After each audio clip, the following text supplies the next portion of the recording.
as a pastor, I think, what is the purpose of all this energy into helping people to see what I believe is true about the Bible and join my church? If they get there and they realize they can't do this anymore, they don't want to be associated with us.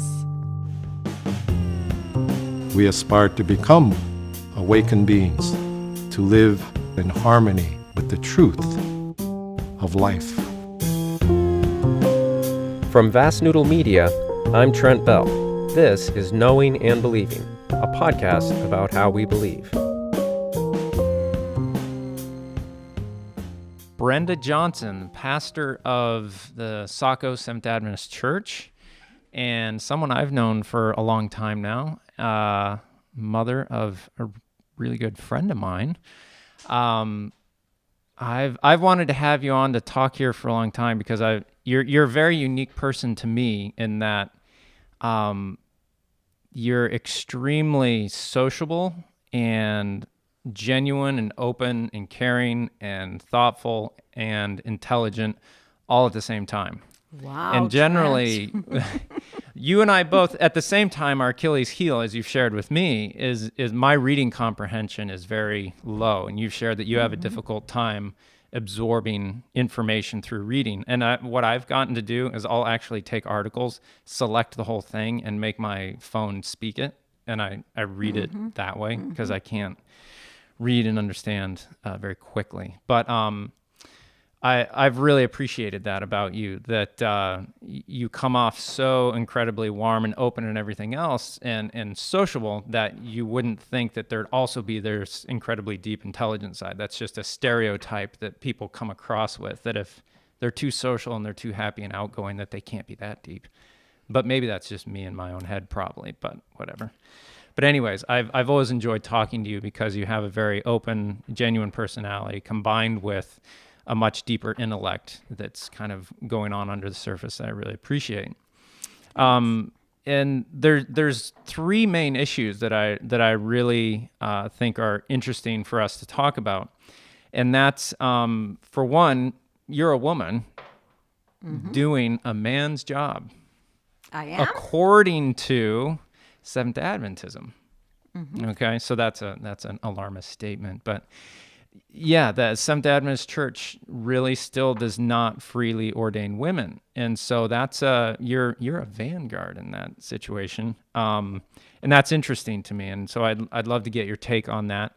And then also, both of your sons have left the Seventh Adventist Church as well as myself. And you know, I'd think you'd probably consider me somewhat of a long distant extended son. Absolutely, as well. you're my son. And that's interesting to me that all three of us, nothing horrible because of the church has happened to any three of us. None of us have been attacked or molested or anything else that I know of from Josh or Caleb. So there's no apparent issue of any, major thing having us leave the church other than it just not fitting properly with the reality of the world view that you start to come to at maturity, maybe. I don't know. So another interesting thing to talk about.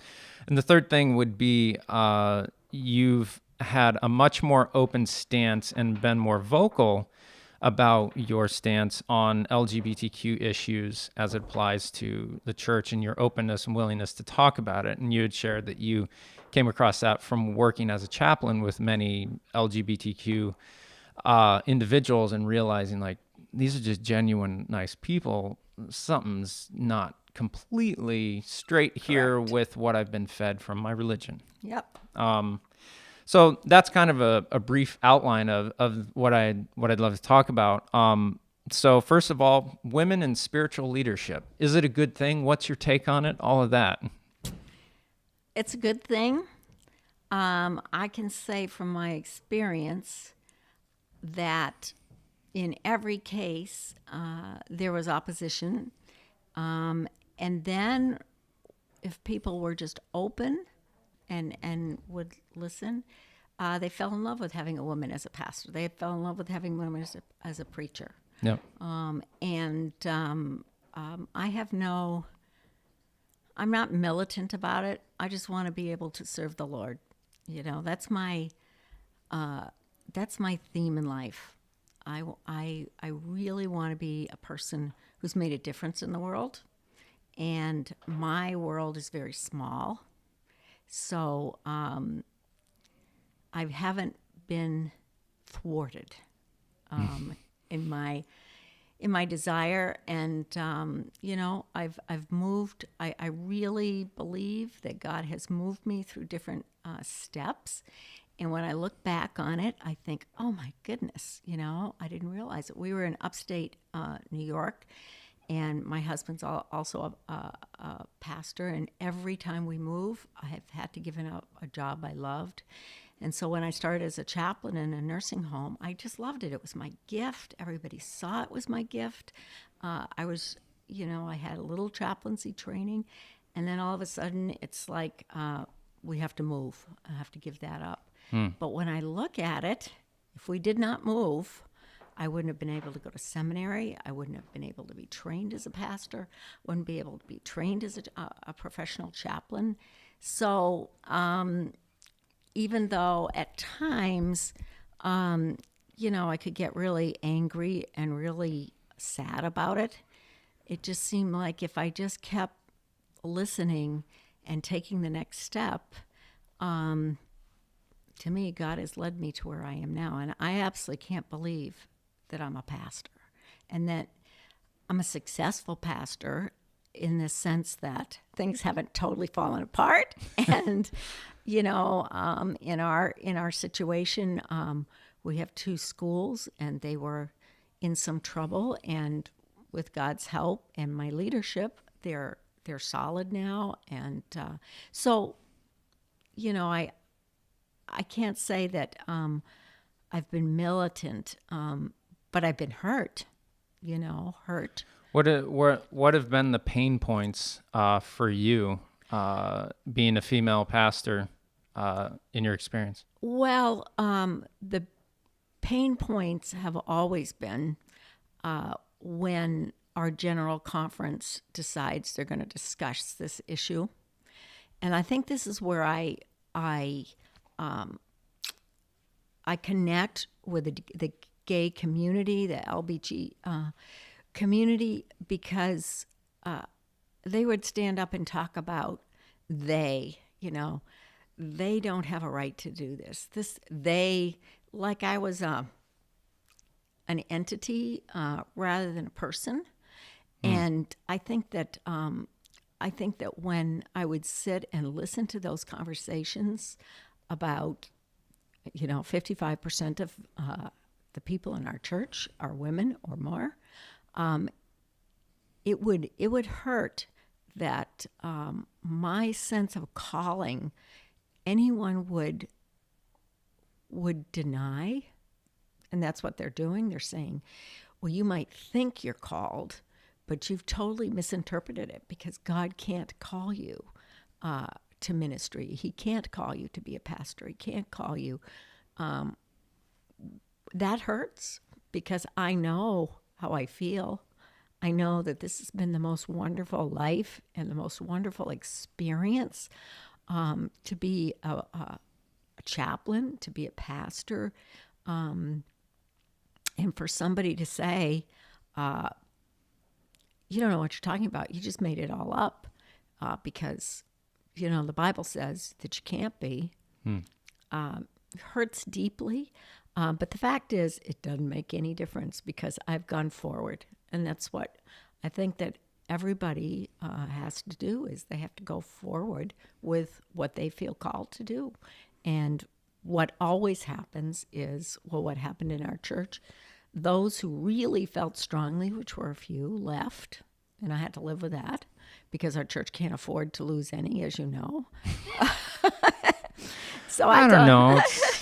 I had to live with that. It's kind of like you prune a plant, and it's like, oh my goodness, it's dead, and then all of a sudden it flourishes. Yeah, and that might be true. And then there were those who were wait and see. Yeah. And someone got up in the church after a little while and said, I think this is going pretty well about me. And okay.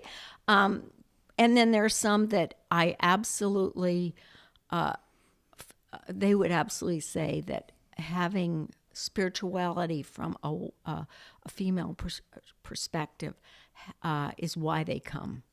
To me, it's a very interesting conversation. I think sociologically that I think you see generally a female type of leadership working better in a more developed societal mindset. That's a really complicated word salad there, but spirituality, when it is removed from being a thing that protects you and gives you immediate hope because you're in a dire situation, those type of needs in those situations are more easily met by a more authoritative, top-down, powerful leadership that would be more stereotypically male, where when you're in a society where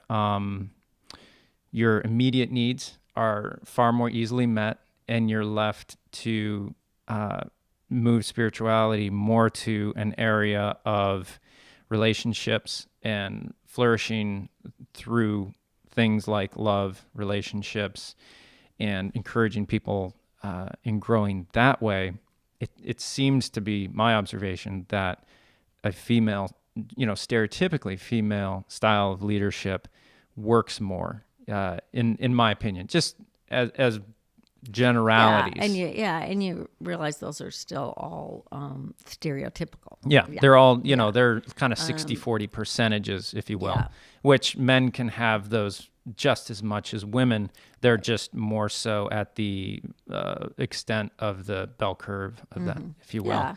I mean, I think to not be, not in an intellect, as much of an intellect, the things that I've given to the church are things that maybe a woman would give. I walk in and the place, of course, Caleb might do this too, but the place does not look beautiful. It looks awful.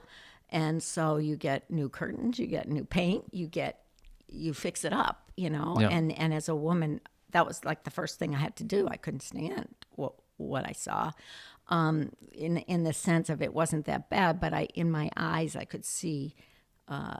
So that's, an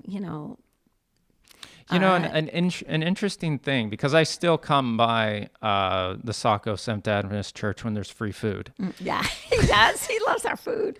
We're vegan and gluten-free for him. But yeah, the kids love it when I come by for potluck and all that. And the thing I have noticed is there seems to be the thing I see happening is a lot of relationships and people interacting, and I don't see Brenda in the middle of it having to be the center of attention and directing everything. Yeah. Which is, I think, a more relationship-oriented type of leadership, rather than having to be like, I'm here, I'm going to take the attention now, and I'm going to tell you to do this, that, and the other. You're facilitating the whole thing. I think that's a good statement, and my greatest the person who's most against women and theologically, I invite to preach, and we have a really good relationship. I feel like I don't have to be the boss, and I can share the ministry even with those people who don't like me or who really feel I shouldn't be there. But I share it. And I think that is somewhat of a woman's leadership style is people listen to me. They, ask me. I try to think. We have two schools and a church, and they all don't get along at times. And I'm in the middle. So they're normal. Yeah, and I'm in the middle because the schools rent. I'm in the middle, helping everybody to see the other person's perspective and making a decision with all three in mind as far as a board decision. And I think I'm kind of like an ambassador for all of them, and a counselor or whatever for all of them, and that works. And I think that's woman. I think that if you're going to stereotype, there's a certain amount of gentleness I have to be with all the different people, and that probably does come from a woman's perspective. What interesting observations that come from psychology professionals. Men will stereotypically be more disagreeable. Women will stereotypically be more relationally oriented. And, if a man sees something that he disagrees with, he's more likely to go and risk conflict to just solve it right there, where, a woman stereotypically, again, might use a little bit more of a scalpel rather than a chainsaw, and kind of get people to think it through and come to a more even-handed solution. And I think in more modern spirituality, I do genuinely think that women stereotypically are more suited to spiritual leadership in that situation. And I think it's a reason why we probably have so many people leaving churches, is that churches aren't generally bastions of liberal thought. They're more so conservative and slower to change. And so they're going to have, more male leadership generally, and they're going to be less slow to adapt to change. And so I think they're just kind of losing people because of that. I guess that's, I think this is on the subject too, but I guess that's what hurts me the most about my three boys is that they did not find the church the place that they could question. They did not find the church the place that would love them if they didn't believe. I think you guys found fear, that if these wonderful young people believe differently and have these questions, then something bad is going to happen to the church. Right. And so I feel badly about that. I think the church really failed a whole generation, and I kind of feel like I'm too old to change that. But it was wrong, and in my own heart I questioned, well, if I realized from here what would have happened, how would I have acted within the church? Would I have left so that you could have a creative place to speak, or would I have changed things? Because all three of you have been beaten up, and your ideas. Well, for me personally, speaking for myself, I don't personally feel like I've been beaten up by the church, because I've never felt. I've said this before, but I'm far more of a fence rider. Right. Whereas Caleb, your youngest son, he was 100% in. Right. And he was going to pull that Saco church up to the top of the hill if it was the last thing that he ever did. It's just his personality with everything he does. Right. Now, I guess beaten up isn't the word I want to use, because that's aggressive. It's a state of being beat up now, having to go through losing that worldview and that framework, which is really, really difficult. Yeah, that I've been beat up, but it's not because of individuals' actions within the church. Correct. I would blame not enough people that I find to be open-minded and more liberal in their thinking process, not political, but more liberal in their thinking process and everything else, not speaking up as much. And by what I mean by that is, again, religious circles are going to tend towards being far more conservative in their mindset, which is going to mean change and questionings and doubts everything's framed far more towards a eliminating risk perspective and focusing on safety and consistency. And I think that's totally the problem. Yeah, and it doesn't need to go all the way the other way. No, that's not what I'm saying. It needs to be a together. Why couldn't three young people sit down in a Sabbath class or a group, and instead of just talking about nothing, why couldn't you have sat down with someone open and hashed out these ideas without people getting so excited that you were losing it?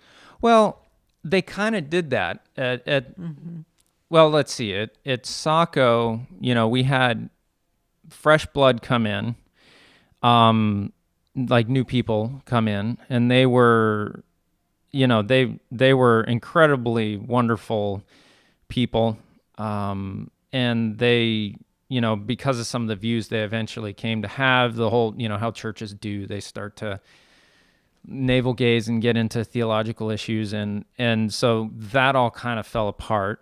And then, Caleb and I got to a point where we were like, all right, this all seems like weird. And just in general, this is weird. This group of people that associate because they believe the same thing is weird.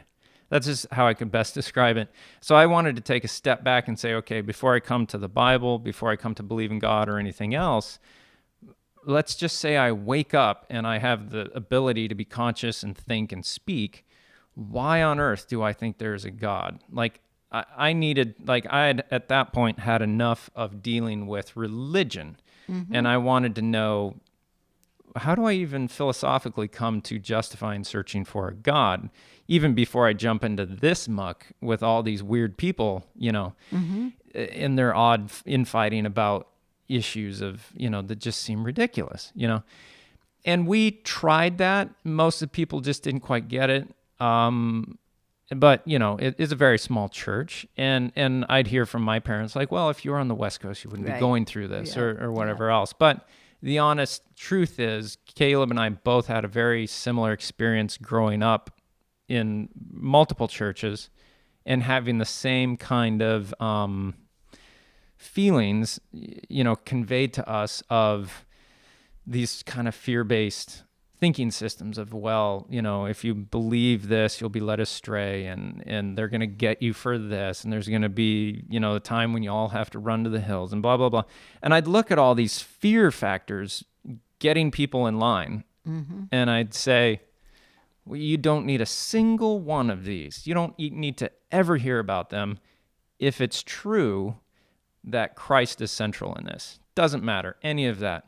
If you have Christ and he's a supernatural power and everything else, I don't need to hear a lick of this end time stuff. But it just seemed to endlessly be focusing on that. And I think it just got to a point where if you're not in enough fear in your day-to-day life, or if you're a person that's going to be thinking creatively or questioning creatively outside of that, if you're going to be more of a liberal mindset, and again, that's not a political statement. Right. That's there's different types of personalities. A more creative, more liberal mindset is going to naturally question and criticize things.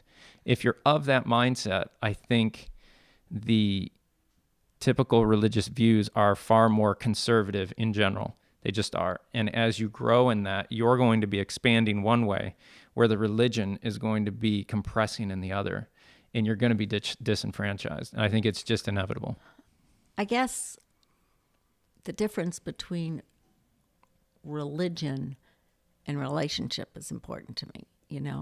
I don't really care what religion I'm in. If somebody came and really proved that being a Seventh-day Adventist was wrong, okay, because that's not my core of spirituality. My core is something much more deep than that. Is a core relationship with God and a relationship with His Son. And an interesting thing with me is that I actually believe you when you say that, because I know you don't really need the job.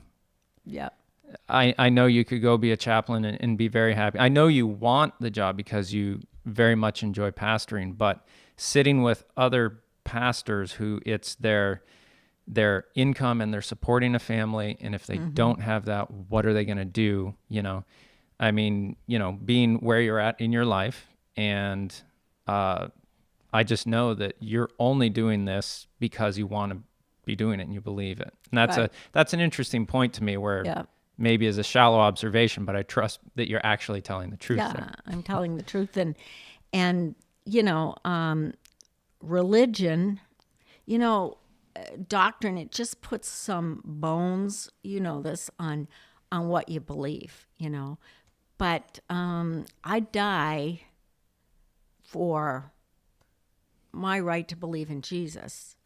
I die for not the Sabbath, but I die for all of us having the right to keep whatever day we want, that freedom, But there are some things in our church that, hey, if it's okay, I mean, if it's true, fine. If it's not true, doesn't make any difference to me, And I think that's what you expressed, But as a religious person, as a person who has a relationship with God, I chose a church that I believe sticks pretty closely to the Bible and the basics of the Bible, and that's good. But I feel for you guys because I had this relationship before I ever made a decision as to what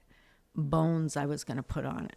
Right. And that's something that we've talked about in the past, that both you and your husband came to Adventism as Converted adults. Christians, yeah.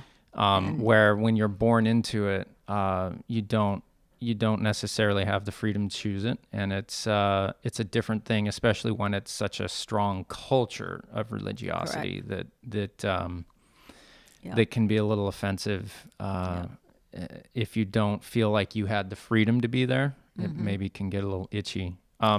Another two interesting points that are still kind of hard for me to swallow to a degree, but there's been people in the church, prominent people in Adventism, that have professed like, we shouldn't let women be pastors for X, Y, and Z, and have shared reasoning around like lower IQ scores and stuff, but have not divulged that their older research. And someone shared with me recently that they had seen this. And I was like, wow. And I looked it up, and before 1982, IQ scores showed that women were a few percentage points behind men. And after 1982, the more recent data with more accurate testing, and with women having, far more right to and consistent right to education, they're actually showing that women are easily equal, if not maybe a little bit more than men. And now some people put the little bit more down to the general personality disposition of women being suited more to paying attention in class and applying themselves in educational, institutional types of settings, maybe. I don't know, but you know what it's it also interesting. is, Trent? We have to work harder than you guys. If you want it more, you'll get more of it eventually. We have to work. I hate to say it, but my husband breezed through seminary and breezed through everything because it was given to him, and I was working behind the scenes to keep everything going. But when it comes to me and my education, I had to take care of my kids. And I had to be a wife, and then I had to go to school. And then now as a pastor, I have to work harder. I have to make sure that everything goes right, only because people are looking, and everybody's going to be saying, oh, see, it was a woman. If the church fell apart when it was a woman, and that scares me, because our church is so small, and it's not going to have anything to do with me if it doesn't survive. But if it goes under, see, it was a woman. It was a woman, So, you make an interesting point. Especially professionally, women have a much harder road to toe.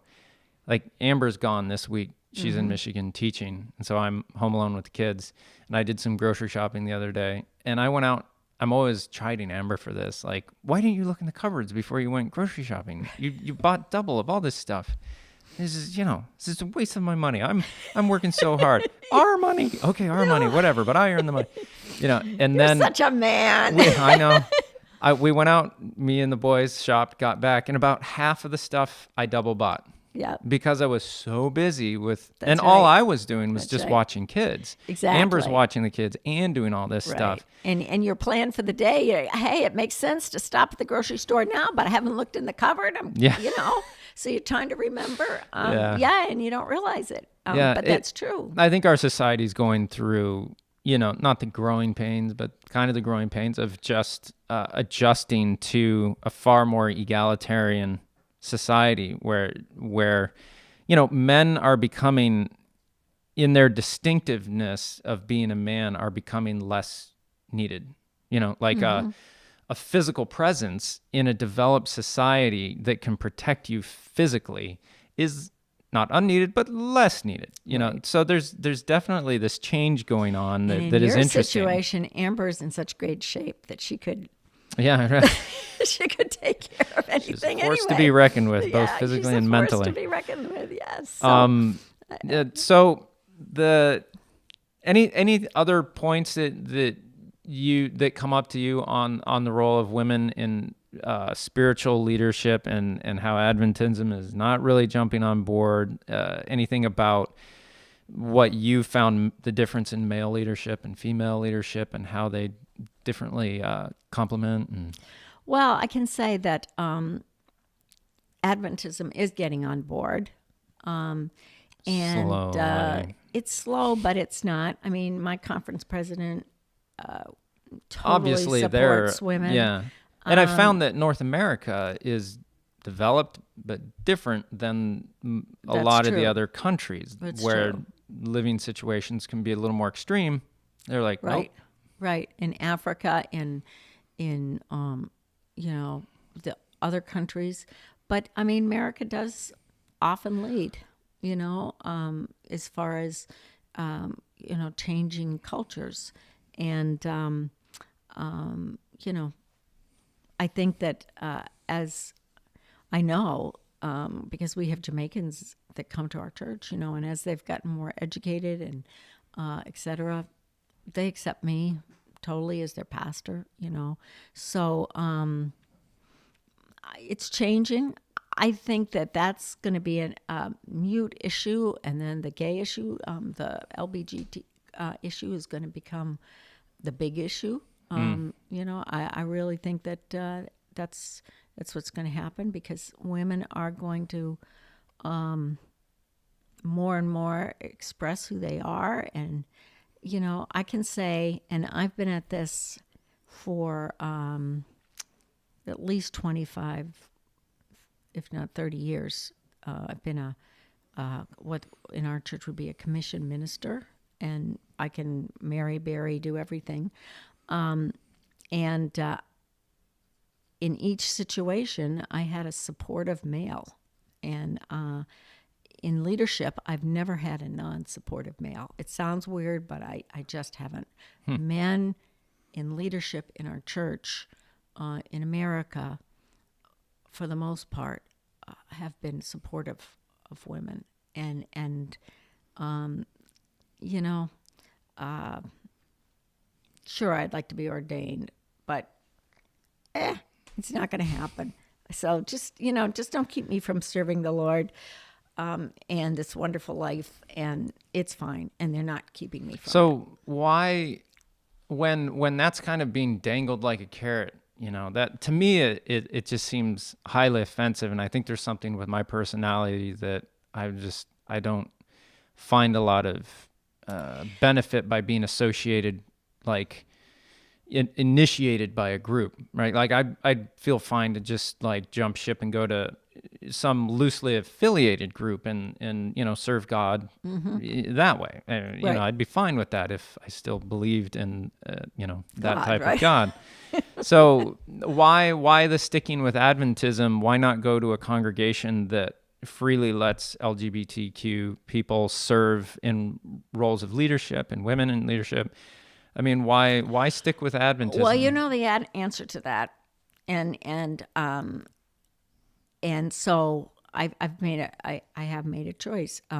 I believe in the Sabbath. I believe in what Seventh-day Adventists believe. If I was a minister and had to preach hell, if I was a minister and had to preach or believe an understanding of the Bible that was so liberal that to me it took all the guts out of it. That's more, some of those beliefs are important to me, and being a woman, I've been able to survive fine and do my work and be called by God and not pay attention to some of the ones that hurt me. I've been able to survive that. As far as the LGBT situation, LGBTQ. LBG. I wish they had an easier name because being dyslexic, I get them all You just start messed saying up, it QTB, LG. They don't all go together like that. But anyway, that is a real issue that the church and you guys we have to deal with, and I don't know how that's going to come up. So, good segue. I mean, I think Caleb, the first thing that really was like, all right, I need to question more publicly, was some unavoidable, at the moment at least, evolutionary things for him. And then also LGBTQ issues and associating with a group of people that so flatly, in many ways, dehumanize and belittle and shame a whole, a large percentage, relatively, a lot of people, by saying, you're not as perfect as us or whatever, you cannot serve in our midst, And I haven't talked specifically with Josh about it, but I know for myself, it was more so the LGBTQ issues that initially for me, it was like, as I got to know more and more people of those dispositions, I just realized like these are not raving perverts out to, debaucherize themselves to the nth degree. These are just people that are wired differently than me. And that's the end of it. And beyond that, I don't know how I could associate with a group of people that then says, well, this ancient text, which we don't take a lot of what it says, we still wear, mixed clothing and all these other things that are just crazy, but we're going to hang on to this one and we're going to apply it flatly to you.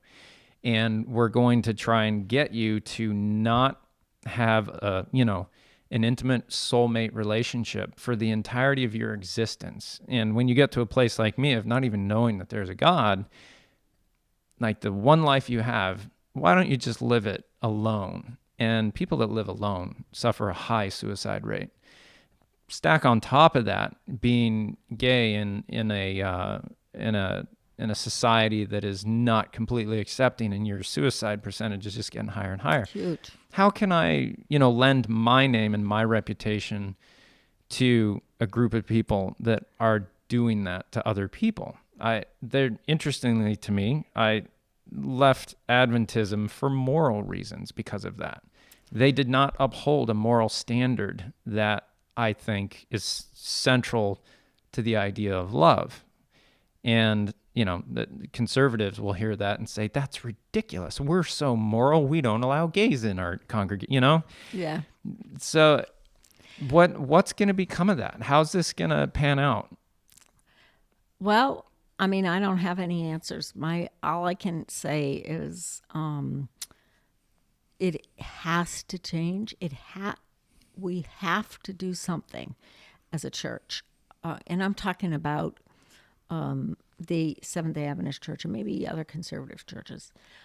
If we have to have a conversation, we have to do something, because my son and my sons, including you, feel ethically they cannot be a part of this. And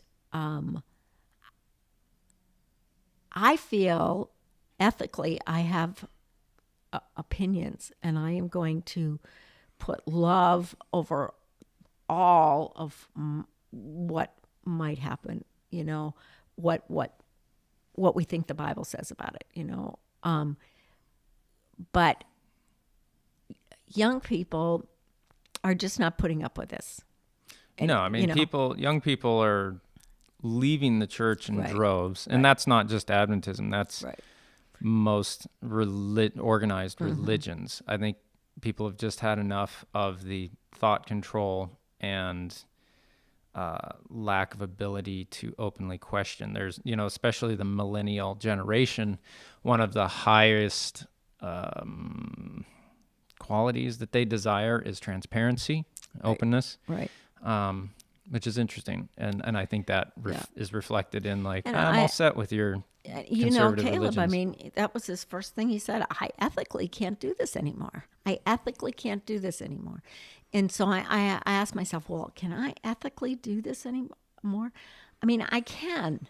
And why can I? Because my responsibility is to love everyone and to love the gay person who comes in our doors. And if we have openly gay person who comes in our doors, I'm going to need to stand up to the plate. And with God's grace, I think I will stand up to the plate. But as you know, one of the persons that I brought into the church through Bible studies and everything just left because she feels she can't. She says, I'm not a Seventh-day Adventist. And what she's saying is not that I don't believe the doctrine, but I don't want to be associated with a church that even speaks about gay people like this. Yeah. And so what do? She is a normal She is young person that yeah. we would, the vision of our church is that we will be a witness to those who come to our daycare. And she came to our daycare. She searched out the church. She met me. She had Bible studies. She was for 2 years with us. And then she says, I can't be a part of this anymore. So as a pastor, I think, well, what is the purpose of all this energy into helping people to see what I believe is true about the Bible and join my church? If they get there and they realize that ethically they can't do this anymore, they don't want to be associated with us. Where do I go? What do I do? Do I just give up on evangelism and winning people into my church that I believe teaches a lot of truth? And I think every pastor, if they were honest, that's what is happening. What they have to look at. We are not winning people to Christ, young people to Christ, and then into the church.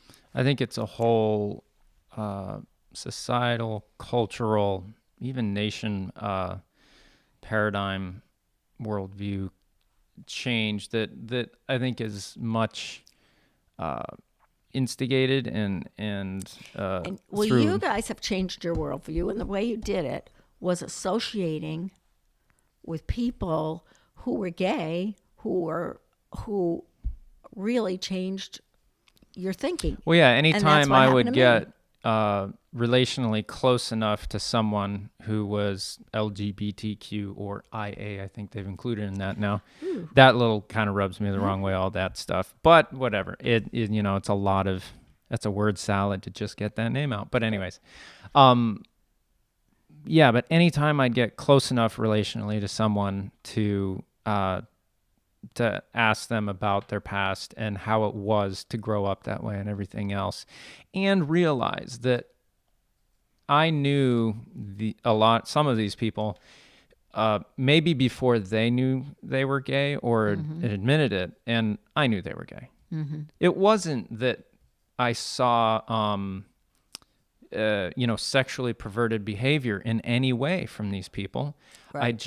You just could tell with some of these kids, and lo and behold, later they come out, right. And it's just like, all right, it's just not stacking up like my religion had told me, right. And I don't appreciate that. I don't appreciate being fed a system of belief and a way of thinking that is not true to reality. Now, the issue is that Adventism has such a high stress on, why are you Adventist? not because it feeds your soul. It's because it has the most truth. That's what most people are going to say, in my opinion. I'm left with that. I have a high insistence on truth. And if it's not true, what's its worth? Just to coddle me and comfort me? These things that I was taught about gay people and everything else, were they just a conservative reaction to not let anything change? And no one wanted to think about it or be honest about it. They just wanted the status quo. And so it's just, again, more grabbing for comfort. Well, I have to remember, too, that historically this wasn't just a church problem. This was a national problem, Yeah, culturally. I mean, my father, who wasn't religious at all, would talk very derogatively. Oh, yeah. And much more derogatively than we do in the church. But so things are changing. And the interesting thing I've seen, one of my most conservative parishioners, when we were talking about this, she told me about her uncle or her nephew or whatever, and the struggle that she was going, because more people are coming out, and they're coming out to their aunts and uncles, and and so everybody is going through this struggle, and so she's had to go through this struggle because somebody she really loves and admires has come out as gay, Right. So down the line, as more and more of this happens, we as a church are going to have to deal with it. We as human beings have had to deal with it. I just feel like in my own life, I'm praying that I will be faithful and say what I believe. I don't even totally know what I believe, but that I will be faithful to love anyone in my congregation who's gay or who's struggling with that. And as you might not know, but the North American division of our church has recognized that there are many, many young Seventh-day Adventists, young people that are struggling with this. And but they were always there. They were always there. To me, it's just laughable that they would okay, we admit they're there. That doesn't do anything, though. But that's a big jump for... I guess for a really conservative... It is, for a conservative... Yeah. It's still laughable to me, though. It's laughable, but it's a jump. And so now... Slow progress. They're in the process of figuring out, well, what are we going to do? How are we going to help people? And they did come out with a really nice booklet, which is designed for all churches, which we just had our name put on, but all conservative churches, that just helps people to talk to their kids about it. And so things are changing. I feel really hurt that things didn't change fast enough for you guys, for even, for me. I hope they do change, and I trust God that they will. But for me, the key is we got to treat everyone in a loving way, Love trumps any doctrine, and love trumps any struggle that you meet with a person. You just love them, you just love them. That's why I love you. Well, I think that's a great place to wrap it up. That's ending on positivity and hope. I like right. that. So awesome. Well, thank you for coming in today and talking. Thank you, Trent. Probably have you again sometime in the future. Yeah. Who knows? But thank you so much. This has been Brenda Johnson, pastor at the Saco Seventh-day Adventist Church. If you are looking for a place to practice organized religion in a very conservative denomination with a wonderful, not that conservative female pastor, that's where you should go. So there you go. That's the highest praise I can give of organized religion these days. So that's good, Trent. That's about as close as you can get. Cool. Well, thank you so much. Thank you. Thank you. Thank